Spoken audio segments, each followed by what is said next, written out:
കിഴക്കൻ ഇന്ത്യക്കാർക്ക് സമ്പന്നവും വൈവിധ്യപൂർണവുമായ പാരമ്പര്യമുണ്ട്. അവരുടേതായ ഭാഷകൾ, പാചകരീതി, സംഗീതം, കല, ഉത്സവങ്ങൾ. അവർ പ്രധാനമായും കൃഷി, മീൻപിടുത്തം, ഉപ്പ് നിർമ്മാണം എന്നിവയിലാണ് ഏർപ്പെട്ടിരിക്കുന്നത്. കൂടാതെ ഗാഥോൻ എന്ന പരമ്പരാഗത ഗ്രാമങ്ങളിലും താമസിക്കുന്നു. എന്നിരുന്നാലും നഗരവൽക്കരണവും കുടിയേറ്റവും കാരണം അവരുടെ ജനസംഖ്യയും സംസ്കാരവും സംരക്ഷണത്തിന്റെയും സത്വത്തിന്റെയും വെല്ലുവിളികളും അഭിമുഖീകരിക്കുന്നുണ്ട്.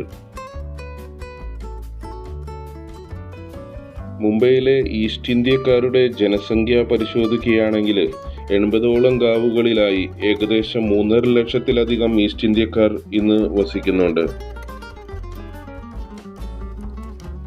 ഇപ്പോൾ നമ്മളുടെ യാത്ര നഗരത്തിൽ നിന്ന്, അതായത് ബൈന്ദർ നഗരത്തിൽ നിന്ന് 3 കിലോമീറ്ററോളം മാറി നമ്മൾ ഗ്രാമപ്രദേശത്തിലേക്ക് കടക്കുകയാണ്. ഗ്രാമപ്രദേശം